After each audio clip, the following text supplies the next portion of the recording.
Hello, everyone. We're going to get started in just a few seconds.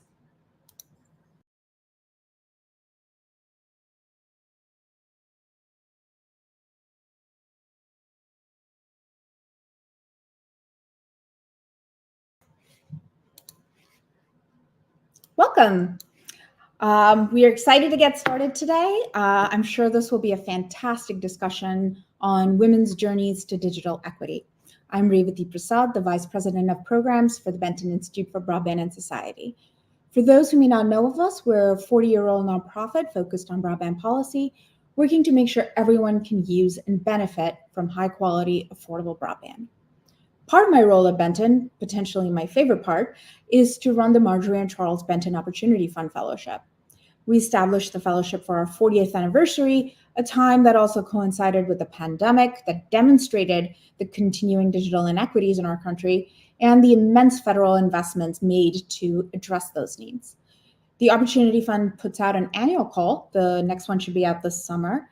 And we're looking to support research projects, often practitioner-led, like today's, that will help us understand ground realities, design better programs, and demonstrate what makes a real difference in people's lives. It is such a thrill to present the culmination of one of our first fellowships, the work of EveryoneOn CEO, Norma Fernandez. Norma set out to understand what motivated women to embark on their digital skills journey, and when they did, what circumstances they encountered that either created a speed bump or smoothed their path. Crucially, she wanted to understand what it means for these women to become more connected and more digitally skilled. Her report, From Fear to Confidence, the Digital Skills Journey of Underserved Women, is now available on the Benton website and the EveryoneOn site. Please check it out, but not right now. Right now, we'll be discussing Norma's incredible work and the perspective of the women she interviewed. We're also lucky to be joined by two more women who are dedicated to digital inclusion among marginalized communities, Anita Thomas-Lee and Maria Chaparro. So quick note on what to expect. I'll introduce our speakers now a little more formally in a moment, and then we'll have a Q&A and discussion with all three of them. We'll leave time for questions in the end, but those of you watching this on YouTube can submit questions in the comments section as you think of them. We'll keep an eye out for what folks are submitting and try and bring them into discussion as and when it's relevant. All right. You've already heard me talk about her plenty at this point, but to introduce you to Norma Fernandez, EveryoneOn CEO. She has spent the past 12 years fostering digital equity. EveryoneOn is a national digital inclusion organization that since 2012 has connected over 1 million people to affordable high-speed internet, distributed over 6,000 devices, and trained over 4,500 people in digital skills in the last 3 years. Anita Thomas-Lee, the Visiting Assistant Director for Digital Equity, Inclusion, and Navigation at the Illinois Broadband Lab, has spent the last decade working on bridging the digital divide from Alabama to Georgia. She has worked in a wide range of organizations, including EveryoneOn, Inspired You of Atlanta, the Rainbow Push Coalition, and the Microsoft Airband Initiative. And lastly, Mamacitas Cybernetica's founder, Maria Chaparro, works with community partners to improve access to Spanish language digital literacy services to underserved communities in Donna Ana County in southern New Mexico. All right. It's so great to have all of you here. Thank you for being here. Gracias por la oportunidad. Thank you for the opportunity. Likewise. Thank you so much. Norma, I want to start by focusing first on how you did this research. I find that in our field, there's sort of this reflexive emphasis on data as numbers, from broadband speeds to maps to census data. But what I loved about your approach was how you sort of foregrounded personal stories. Can you talk a little bit about the methodology you used and why that was the appropriate way to approach these questions? Sure. And thanks so much for hosting this webinar. We're just so excited to be sharing the space with Anita and with Maria and the Benton Institute to talk about the stories in particular of underserved women of color. And just as to emphasize a little bit, this research project really was focused around looking at the digital divide experiences, in particular of African-American Black women and Latinas, who happen to be the primary populations that we serve at EveryoneOn through our digital skills training program called EveryoneOn. And you're right, Revati, that current digital divide data, captures barriers to connectivity and has a very technical perspective, right? So we look at what communities may or may not have broadband infrastructure available to them, what price points can folks afford or not afford, who lacks computers in the household. So we have, again, a really good sense and understanding of the digital divide from a very technical perspective. And we also, because the pandemic thrust this issue further into the spotlight, we also know that the digital divide broadly disproportionately affects low-income communities of color, Native Americans, African Americans, Latinos, older adults, folks with special abilities, and certainly rural communities. But as you alluded to, very little is actually known about the intimate experiences of women, and specifically African American, Black, and Latina women. And as I mentioned, because at EveryoneOn, we tend to, given the partnerships that we have with community organizations, public housing agencies, tend to target women of color, we thought it'd be a great opportunity to really look at what are the motivators behind them attending digital skills training, what's driving their interests, what are maybe some things that are either hindering their participation or facilitating their participation. So with this project, I really wanted to glean a more layered understanding of the digital divide from their perspective, but most importantly, really elevate their stories, because they are really, these women, as we've learned through the process and as we've heard throughout the interviews, they are the folks that are sitting at the center of the digital divide and therefore experts on also how to solve it.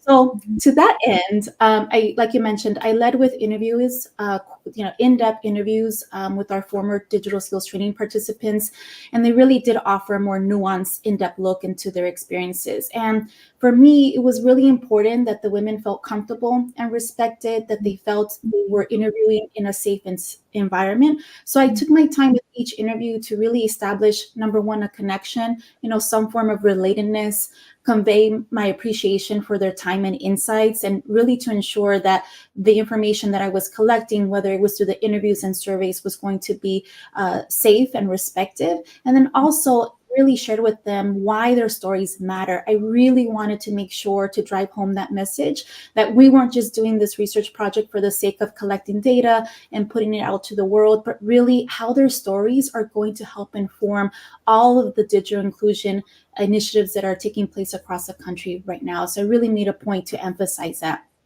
And just to summarize, we did 26 interviews with Latinas and African American women in Milwaukee, in Los Angeles, and in the Bay Area. That's where EveryoneOn has our place-based strategy, so we go deep there. And we also conducted 100 surveys across those 3 cities as well. Thanks, Norma.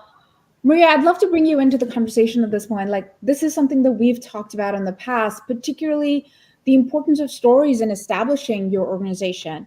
Could you talk a little bit about the importance of qualitative data and storytelling? Yes. And again, thank you for the opportunity to be here. Storytelling has always been part of my family culture and overall culture. If we want our voices to be heard, we need to create the platforms so that people can tell their stories and feel respected, that their words have value. So that has always been the premise of gathering stories, qualitative data. Numbers tell you how much, but stories tell you what those numbers mean. And that is very important. And one of the most important voices here in my community are Spanish-speaking voices. The majority of folks here only speak Spanish. We're on the border. So in order to facilitate these 4 focus groups, they were in Spanish. Recruitment efforts were done by community members in Spanish. The library that helped us recruit for community members are bilingual. So the need to be able to speak and understand the language of the community was vital. And also what Norma said, tell the community members why their stories matter. And in our case was building the infrastructures so that the community can have a variety of digital navigation services. So that's the kind of the bottom line. Stories are important, but not just one voice. We needed to quantify the number of people. That way, the city of Sunland Park, who was funding this effort, they also need numbers. Numbers are important, and don't let us forget that. But it's good to have that fine balance between the storytelling and the numbers. And I think in our own assessment of the community, we were able to do just that.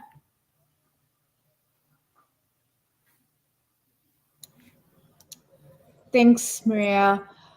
Norma, one of the really interesting things that came out of your work, I thought, was the insight into women's decision making. They were driven to this digital skills training for practical reasons, but there were really important emotional components too. I mean, you titled a report From Fear to Confidence. Can you talk a little bit about what you found about why these women were investing their precious time and effort in digital skills training?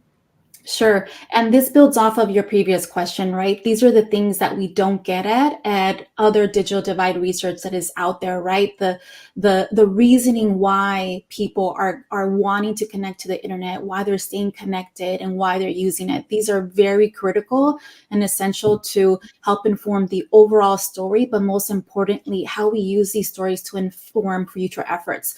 So certainly there was an overarching theme, right, for why women were investing their time in attending these classes, because they were coming 8 to 10, sometimes 12 hours at a time to take these trainings. So really wanted to get into what was driving them. And the overarching theme was they know that the internet is important. It's essential to navigate this day and age. You cannot live in our society without having connectivity, but most importantly, without having the skill set to very much harness the power of the internet. And I heard sentiments like the internet is everything. And that's certainly the sentiment that was shared across 100% of the interviewees, as well as the survey responses.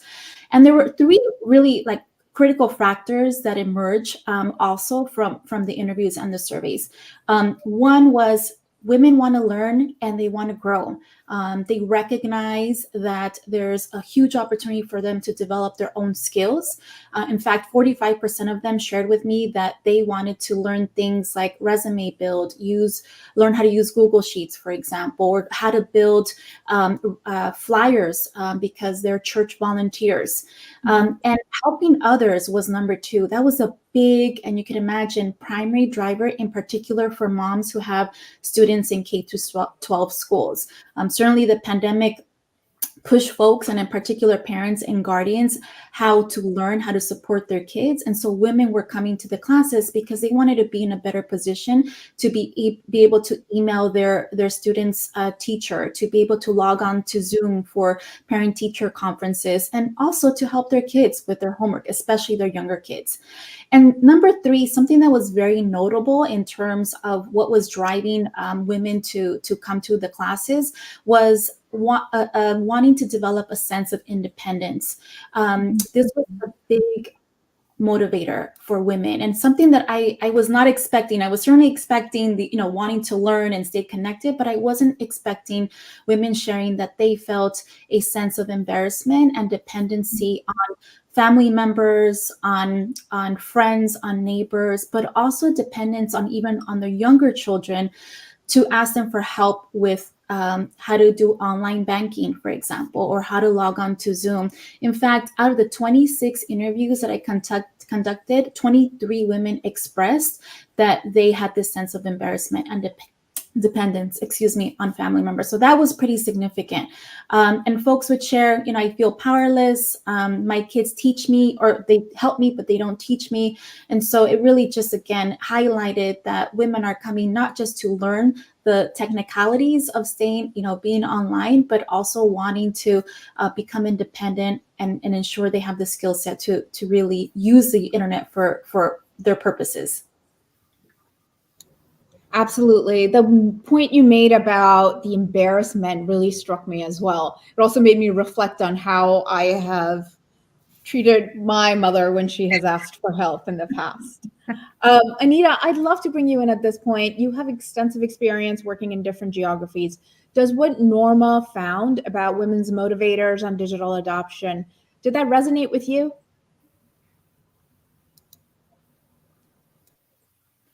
Absolutely, Marjorie.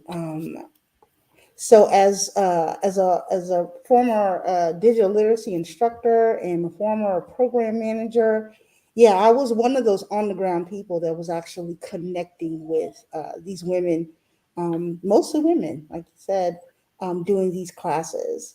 And it's very interesting. When Norma was talking, I had a very cute story where I was able to do a series of classes for women who were in a workforce development program with a local organization in Atlanta. And at the end, they had did a series of classes. It wasn't just digital literacy. They were doing other things on social emotional health and things of that nature. And at the end of sort of the series and the quote unquote graduation, they did a skit on the different classes that they took. And so it was so funny. Um, One of the ladies talked about how they basically played out the fact that they would ask their kids to come and help them with a particular thing on the phone. And they were like, I want you to teach me how to use this on the phone. And then the kid would be like, no, give me, grandma. I'm just going to do it. And so and in that, and they were so frustrated. And so then they talked about how the fact that being able to take these series of classes and to even get the basic understanding of technology and their phone and the computer, now they don't have to go to their kids or their grandkids anymore, and how that uplifted them overall.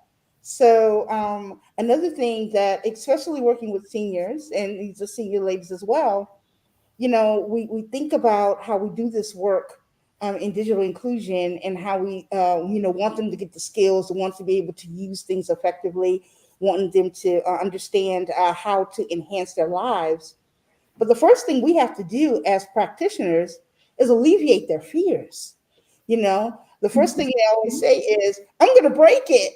And I'm like, no, you're not going to break it. And so while some people may feel like that first class is going to be all about, okay, let's open up the thing, let's click this tab. No, the first class is letting them know that, one, they can do this, right? And they're not going to break it. And to basically ensuring the confidence, like Norma's report says, that they can actually use this. And it's not as difficult as they think it is. That's so great. Thank you so much, Anita. Well, we build this webinar as providing actionable insights to practitioners and government agencies. So let's get down to brass tacks. Norma, your report highlights both the kind of support structures that women needed to successfully embark on this journey and also complete it, but also some potential roadblocks that they encountered, even if they didn't call them roadblocks or challenges. Can you talk a little bit about both sides of that coin? Because I think knowing that is really crucial for people designing programs aimed at women like them. Yes, absolutely. And I'm so glad that part of the research included questions around not just what facilitates their ability to come to classes, but also what may be challenges. And it's interesting, I found myself a little challenged because when I asked the question the way it was designed, which was, did you experience any challenges or barriers? It was very interesting that I got very little responses or almost like confusion. Like, what do you mean challenges and barriers to come? No, I showed up, I'm here. And so it forced me to ask the question in a different way to get at, well, was there anything that you had to rearrange or coordinate, or that kept you maybe from coming on time? And so it was interesting for me as the interviewee to revisit how and reframe the question. So when I finally got to reframing the question in a way where it resonated with folks, there were several things that stood out, and I'll start off with the one that I think Anita just alluded to, which is fear around technology. That was a big challenge and barrier to women. This sense of feeling going to break their computer, that they weren't going to know how to determine if a website was safe or not. how, the fact that they were going to maybe just, not know how to use the internet. It was a big deterrent. And so Nita, absolutely right that it's very important as we're thinking about designing digital skills training programs that the instructors and the program providers are very thoughtful and sensitive and respectful that folks are going to come to the table with some sense of fear around technology. And it's not just older adults. It's also younger people, younger adults, middle-aged adults, right? Because technology is evolving so much. I think in general, folks are sensing some fear around new technologies as they come up. So again, the reasons why they expressed there was fear around technology is that there's unknown around the internet and computers, especially if they've never had one at home. For many of the women that came to our trainings and the ones that we interviewed, for a good majority, it was the first time that they had their own computer that we were donating as part of the training program. And so, that's significant for folks, right? Previously, a lot of these women were using only smartphones, or if they had a computer at home, it was mainly because K through 12 student had a computer. And so again, there's unknown because they lack their own personal computer to really explore and experiment with. Women also had past negative experiences. Actually, a few women shared negative experiences with instructors that were insensitive around their abilities and caused more shame, unfortunately. So that's something for us to also think about as we're designing these programs. And then again, lack of personal computers. Another roadblock, I'll call it, or barrier, was household responsibilities. And this was an interesting one because I was also trying to get at, what things did you have to perhaps rearrange at home to be able to attend? And 62% of the survey and interview respondents shared that they had to coordinate household chores and arrange childcare. So that's pretty significant. When we think about on a more global societal scale, we know that these kind of responsibilities, household responsibilities, tend to fall on the shoulders of women, which certainly affect their ability to attend extracurricular activities or trainings or do things for themselves. I think that's very important to note.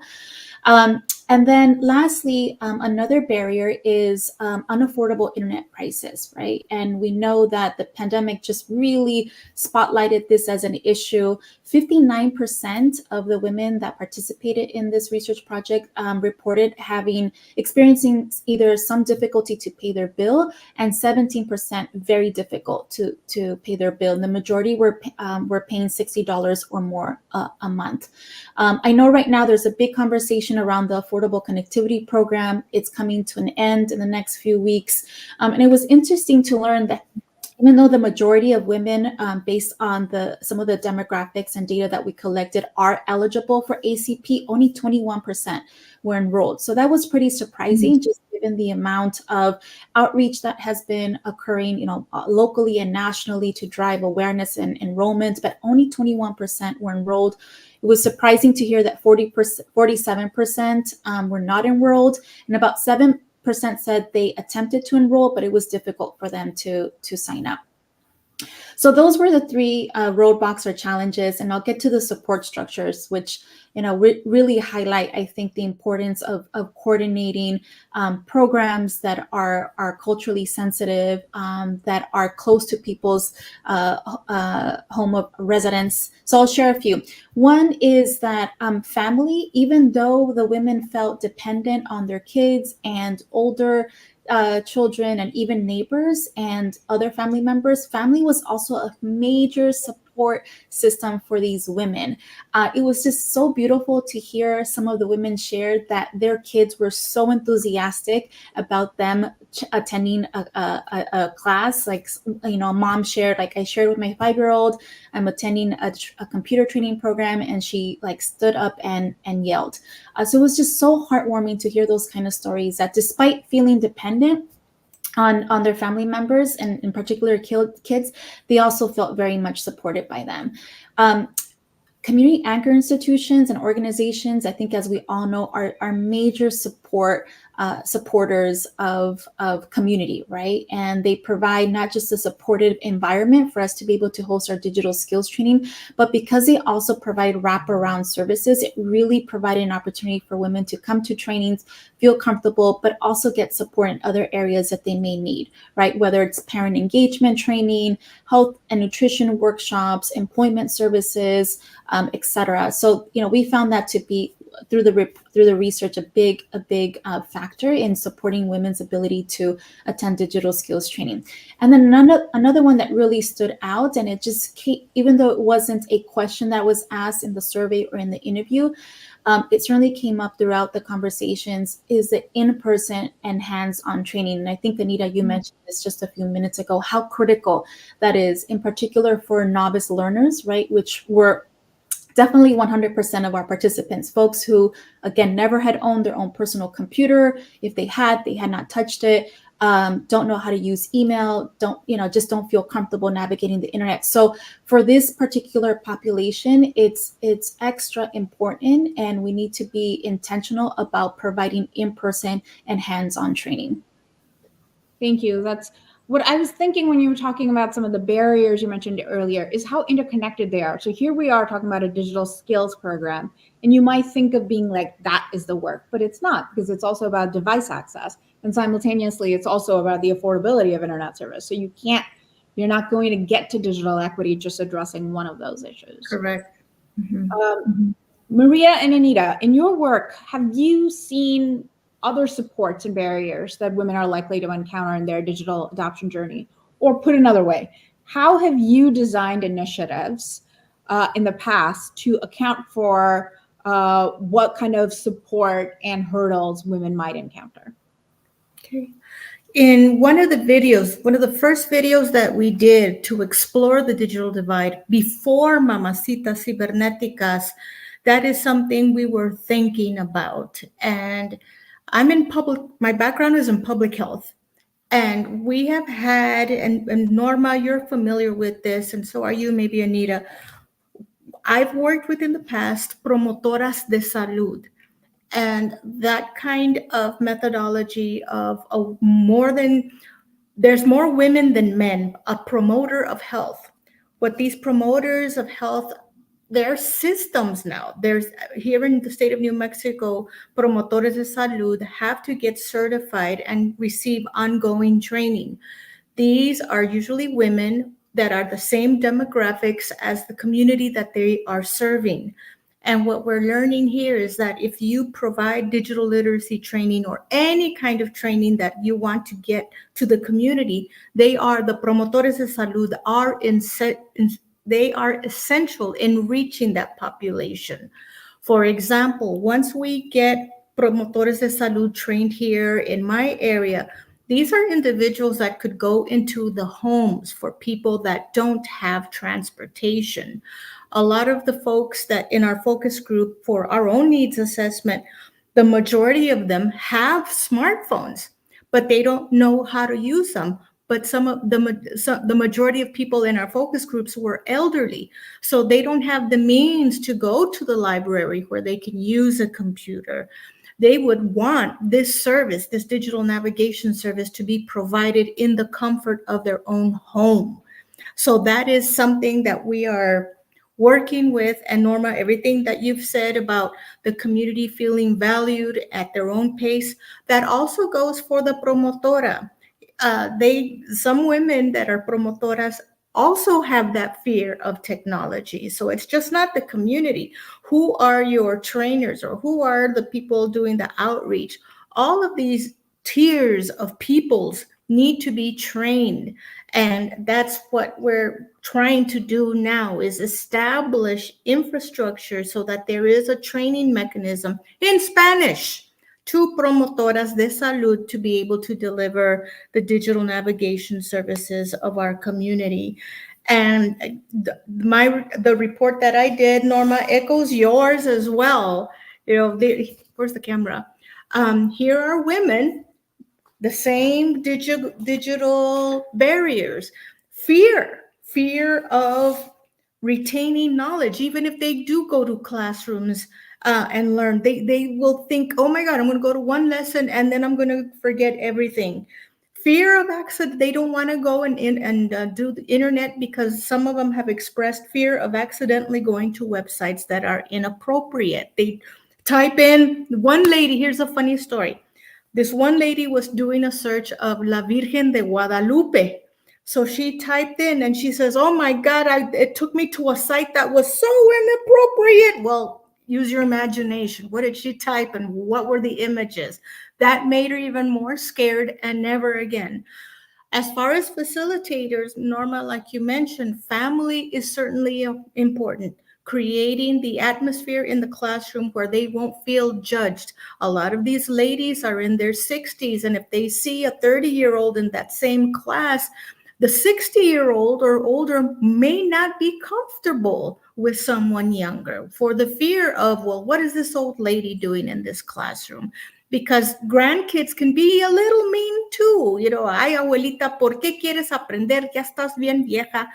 So family can be good helpers, but they also can be people that can hold the individual back. So it's really, we need another intervention to the family as a whole. Anita, I don't want to take up more space. I want to hear from you. Absolutely. So my comment to this is a lot of times, and related to your question of what types of programs we've set up in order to eliminate some of these barriers. A lot of times, and really most of the time in this work, we're limited from budget and what's allowable under whatever particular funder that we're working up under, right? So if I had, all the money in the world, I would establish a program where, we are making sure that we are finding dates and times that are most available for our learners, right? Some of these ladies are working shift work. They can't do a day shift. They can't even do an evening shift, depending on things of that nature. Of course, there's the childcare issue. Being able to maybe have the funding to pay a sitter, or have someone come and sit with the kids, or try to figure out intergenerational programming, right? Where we're including the children into the learning. Those are different types of things.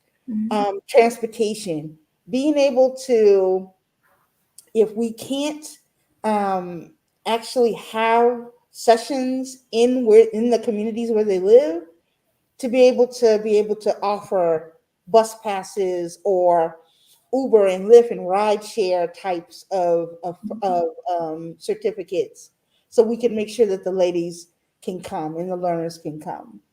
I think about also what's also important is, as practitioners, and we think about ways that we want to put together our classes, got to think outside the box.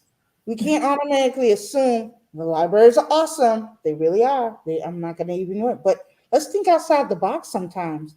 Sometimes the local community library, they close at 5:00 and you need your class to start at 6. So think about your places of worship.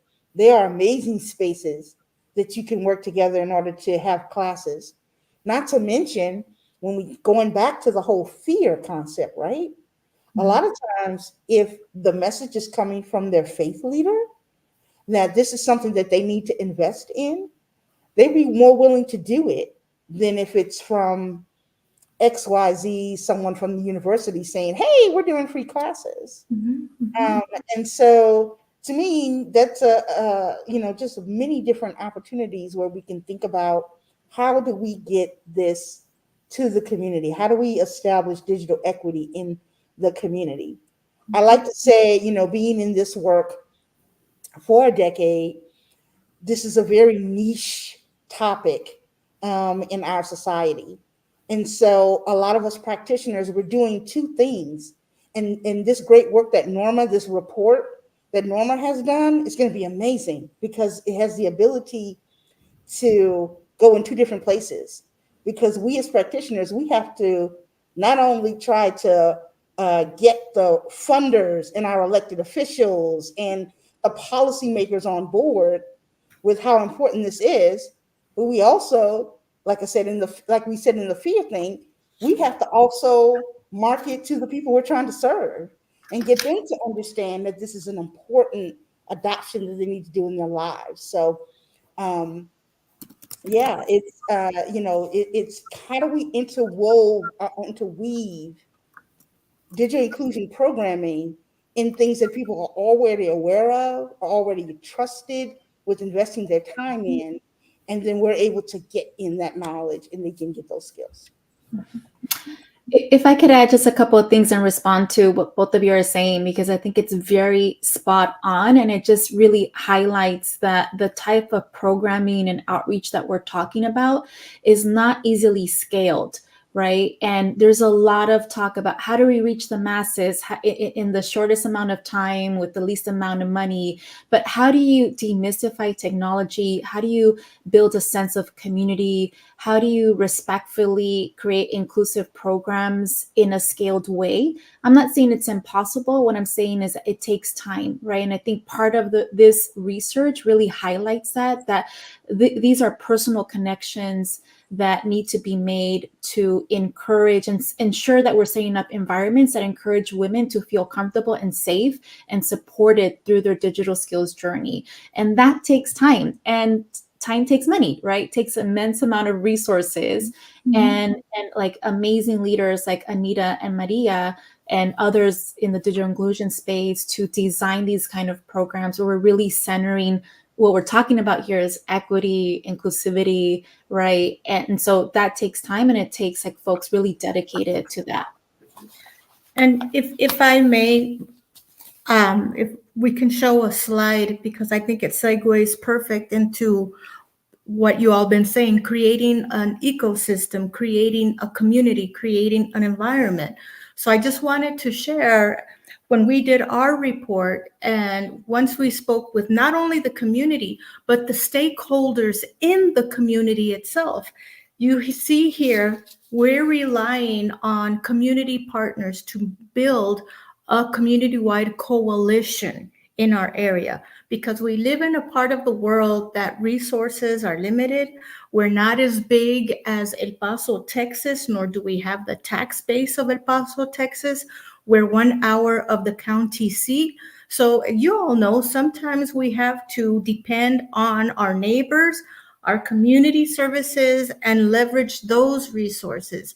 And from our report, this is what we learned, is that there are stakeholders that do want to jump on board with this digital equity.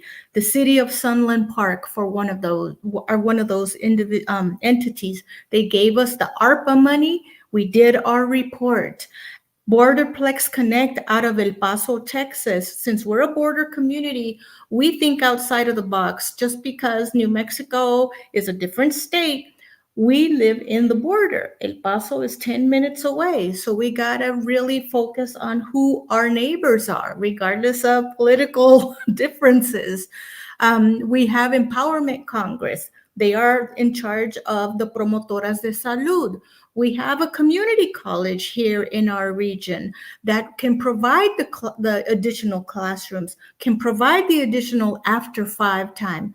We have the school district. My son is a 10th grader at the local high school. So we have this ecosystem of resources.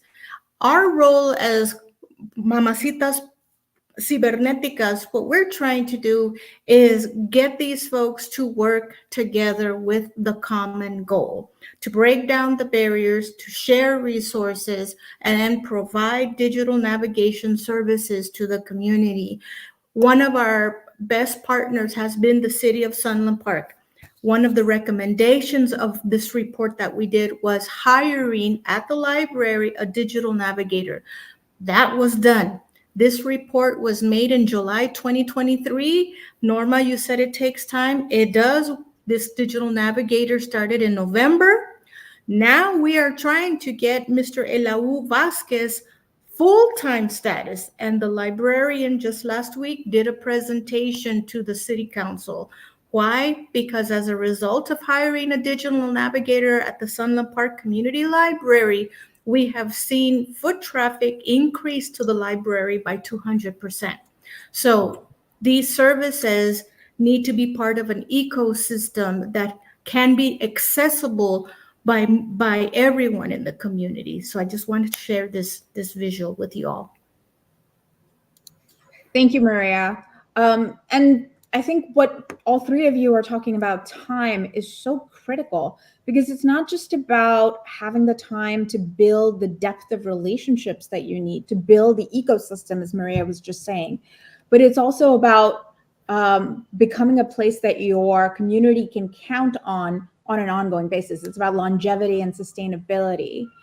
At this point, I'm going to actually take a little bit of a pivot, and I want to bring in one of our audience questions from Hannah. And she is asking, we know that Black, majority world, and women of color experience gendered online violence at a higher rate. Did this come up in the research at all? That's a really good question, and it didn't. And I do want to say that there is a lot that we want to build off of from this report, including a question that gets to gendered online violence. I think because these women, and again, based on the research, right, what they were telling us through the interviews and surveys were, I'm going to call them, very recent internet users, perhaps haven't experienced that at that level yet. So again, I think it does provide an opportunity to build off of this research and ask questions like this, because I think it is very important. Thanks, Norma. Norma, the title of your report, which is out now, please, you can find it again on the Benton website and the EveryoneOn website, and we'll send a link to everyone who's registered. The report title already signals where the digital adoption journey leads, to a confidence in themselves. We talked a lot about fear already today, and we've talked about how important women's stories are. So I'd love to hear some of the confidence stories, or where we end up stories. What skills training and broadband impact had meant for the women you spoke to. What are we all working towards?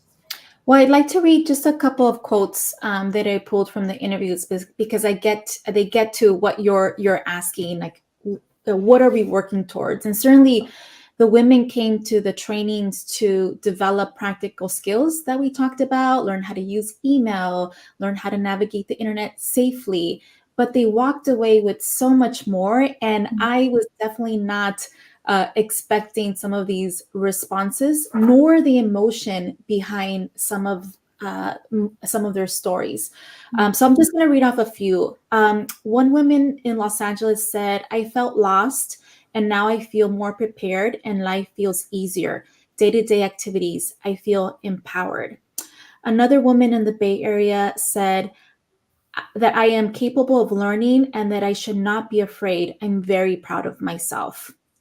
A woman in Milwaukee, said, "I enjoy taking my time and learning something new for myself, not for somebody else.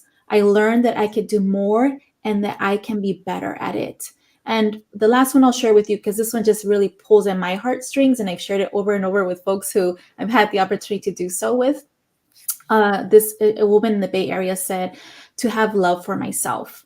And so again, like, this was just not about the skills, but about hope, about confidence, and igniting aspirations. And when women feel that, it is so powerful, because it's a ripple effect. It's not just a personal feeling that they keep to themselves. We know that when women have self-empowerment and confidence and are hopeful, that effect trickles out to their household, to their family, the broader community, and certainly society as a whole. So as we think about right now, with so much funding coming into broadband infrastructure and digital skills initiatives and other digital inclusion programs, so important that we center these stories and experiences in a way that uplifts women, but also helps inform these programs so that they could be very effective and successful at helping women, but also society as a whole. So those were the type of stories that, and sentiments that were shared during the interviews. And as I mentioned in the report,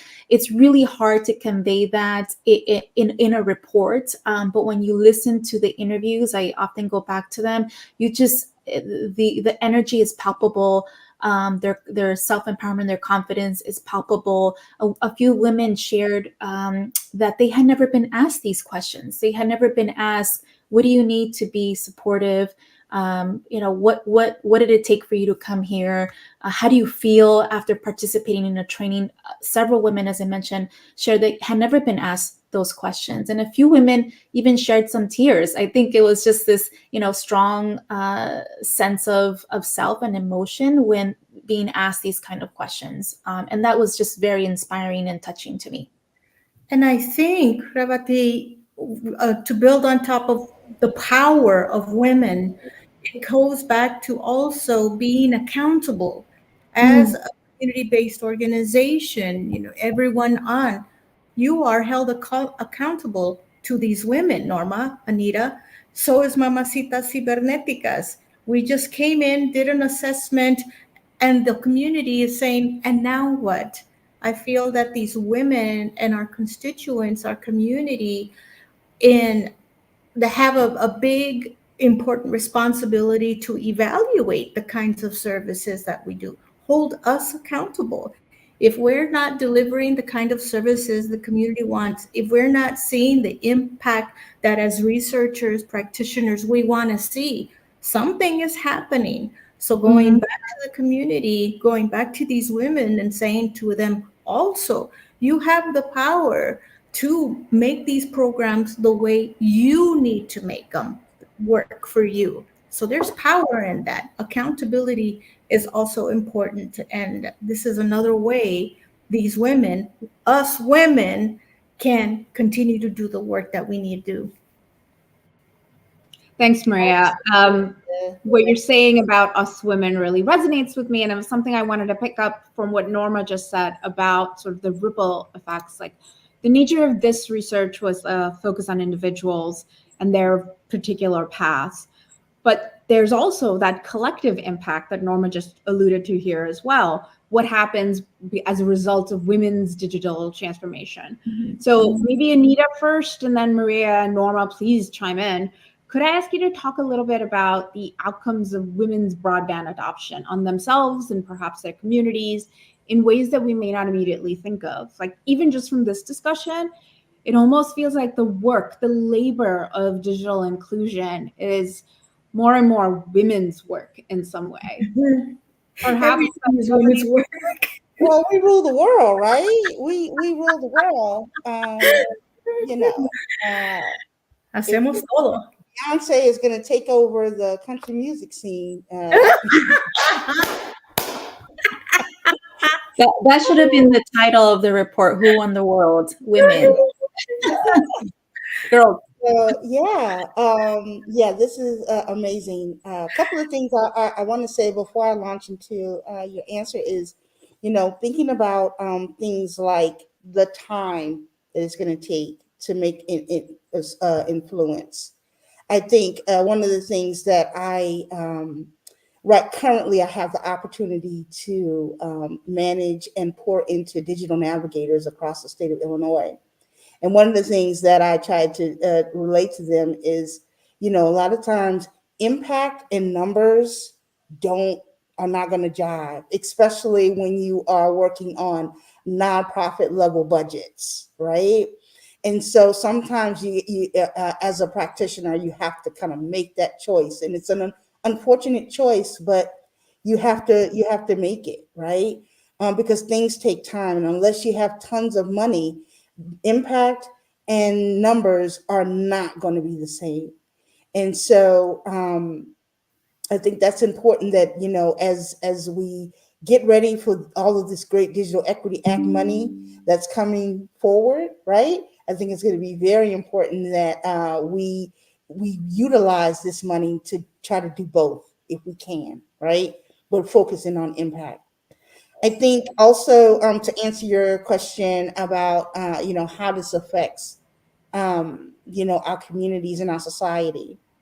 I also wanted to point out is like one of the things that I heard a practitioner say a few years ago, is that when you really think about it, digital inclusion affects every aspect of our lives, if you think about it, right? And if you are a nonprofit or if you're a government agency and your focus is on a particular social service issue, homelessness, poverty, food insecurity, domestic violence, and even civic engagement. There's a digital inclusion component to each and every one of those things, and so it's important that as the Department of Human Services build out different programs in their Department of Family and Children Services, how can you include digital inclusion activities, skills, or adoption into the work that you're doing? When we think about if we're trying to cure homelessness or we're trying to solve homelessness, right? And you're working with people who are homeless, or we're working with our veterans, we want to make sure that their lives are enhanced.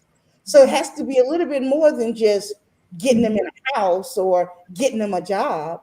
How do we make sure that they don't regress? Well, this may be a small and insignificant to you, but building our digital skills might be that way to do that. And so, as to actually finally answer your question about how women becoming empowered can change lives in society, well, once again, think about it. If we are the main responders and responsibilities for maintaining our household, having digital skills, having access to the internet, having a device will allow us to do that, to allow us to use the tools in order to manage our very active households with Mhm. 2 or 3 children, right? Think about being women who have micro businesses and micro enterprises. Well, you can't start a business and expect it to survive if you don't have an online presence. So if you have a program where you're trying to enhance women or getting more businesses, women to open up their own businesses or become entrepreneurs, then you need to include a digital skills component to that program if your goal is to make sure that their business survives and thrives and continue to contribute to society. Let's think about our civic engagement. We have to be able to we got to be able to figure out what's fake news, figure out what's the deep fake that's going on now, as FCC is trying to scramble to make sure that people aren't using AI to do those robocalls to influence elections. Being able that just even that is a digital skill that we need to be able to impart and make sure that our society is aware, and our women to aware, our ladies, our moms, our grandmas, right?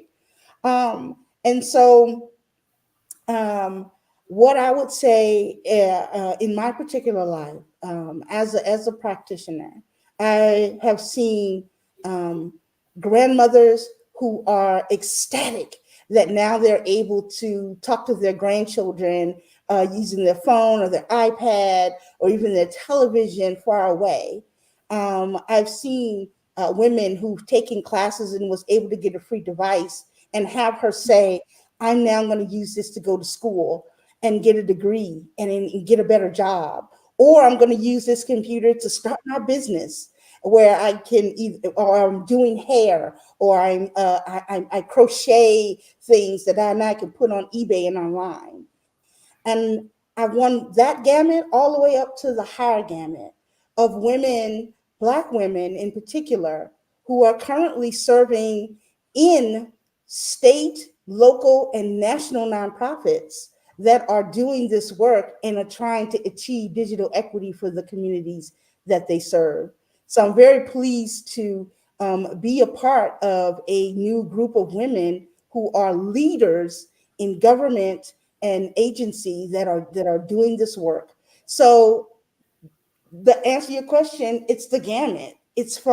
It's from the person who's trying to find a job, all the way up to entrepreneurship, all the way up to government and corporate leadership. And that is what digital equity and digital inclusion has done for Black women in the community. Thank you so much, Anita. And impact and numbers are not the same. That is a fantastic way to put it. And that's definitely going to stay with me. I think Anita teed us up perfectly for this last question that I have for you all. We've talked about time and money as being necessary to do this work in a quality way. Always time and money. But what other kinds of policy initiatives or programmatic initiatives would you each want to see that would reduce the burden on you, would make this work easier to do, more impactful for the people you're trying to serve? Ooh, I gotta go first. I'm sorry, I want to say it. I go second. Okay. Norma can close us out. I think what's going to be so important is we have these structures, we have these systems, and we have these silos that make it so difficult to do the simplest of things. We need innovation in our government, in our nonprofits, in our corporate, and definitely in our government agencies. I'm thinking Department of Ed, Department of Human Services. I'm thinking Department of Justice. I'm thinking, these systems. We need to understand that what we're trying to do is innovative and it's different. And in order for us to accomplish, we cannot work in these very, very stringent, bureaucratic, overly complicated systems, because they have access to the people that we're trying to reach. So I'm going to stop because we're all passionate about it. But yes, we need some policy change that is innovative. I'm not asking you to blow it up. I'm just making it a little bit more flexible so we can actually get in there and do the work and get those numbers along with that impact. Yes, yes. I wholeheartedly agree with Anita at the macro level. At the micro level, I feel that a culture can start in the family and then trickled into the community. And we've been saying throughout this whole webinar how digital equity starts at the family. And I think if we can just push that so that it goes from the family to the community to the schools, it will ripple out and eventually get to the macro. And here in my part of the world, we're working very hard. We do have a fantastic woman, Catherine. I don't know your last name, Catherine, but she is a boss lady at the Office of Broadband in Albuquerque. Because of her, I want an Office of Broadband where I live, and it should be led by a woman because we know what affects our families and our community. So investing in those structural components, the city of Sunland Park made money for a digital navigator. That's a plus. So let's keep plugging at the micro level and become an example for the rest of the country. Here in New Mexico, I feel that my little corner of the world, we're a good example of what can happen when you invest in community.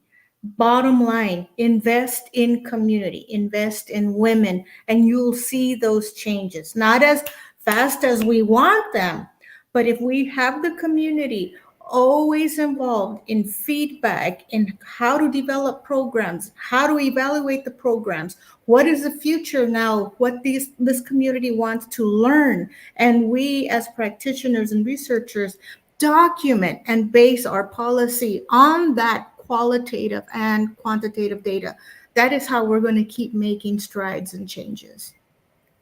Thanks, Maria. Norma, it only seems fitting for you to get the last word. But before you do, I'm just going to say one quick word. Thank you to everyone for such a supportive comments on our YouTube platform. When does that ever happen on the internet? So thank you for that. Norma. And on YouTube specifically. Well, first of all, 100% agree with Anita and Maria. Everything they said, I'm going to add to my list. I think what would make our job easier is that number one, we center women. Like, we make up 51% of the population in the U.S. Women of color make up 20% of that 50%, right? So we're a big block in terms of power, economics, voting, etc., right? So center women, make sure women are at the table, not just at Broadman offices, but helping to pass legislation, but also the moms and grandmas and abuelitas that we talked about to help inform all of these initiatives and policies, I think is critical. And I will just take the opportunity, Revati, since you asked, fund organizations like EveryoneOn, fund us. Like, we are doing the work. Fund Mamacitas Cibernéticas, absolutely.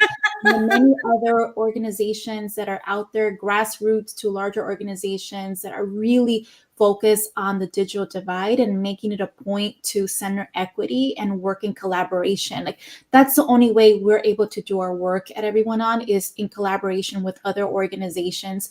But I think most importantly is we need funding to not just implement our programs, but to show the impact and the numbers that Anita was talking about, right? Longitudinal studies.